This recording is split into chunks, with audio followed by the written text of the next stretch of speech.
Hi guys! Biyahe tayo papuntang Cebu. Sobrang excited na nga ni Atoya makalapag ng Cebu kasi alam niya na susunduin siya ng BFF niyang si Lindsay. Nag-grab na nga lang kami guys papuntang Terminal 2. Nasa 4 a.m. nga yung flight namin pa Cebu kaya madaling araw pa lang ay nandito na nga kami sa airport. Sabay na nga rin dumating si Yoya Lina, si Moma and Tito Miguel. Kaming tatlo lang dapat magse-Cebu pero sobrang happy namin kasi sumama rin silang tatlo. The more, the merrier. At saka masaya talaga yan si Atoya kapag nandiyan ang lola kambal niya. First time din pala magse-Cebu ni Daddy, ni Atoya, at ni Tito Miguel. So yung lola kambal nakapag-Cebu na sila before. Ako naman, nag-Cebu ako dati for conference. Kaya excited akong bumalik kasi hindi naman ako masyadong nakagala noon. After an hour, lumapag na nga rin kami ng Cebu.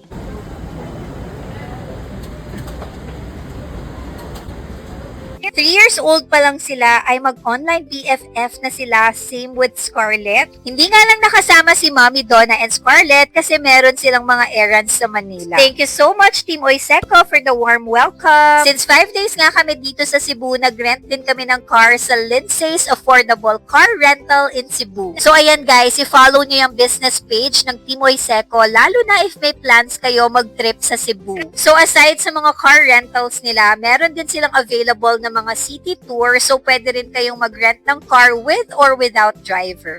Thank you guys for watching. Bye everyone!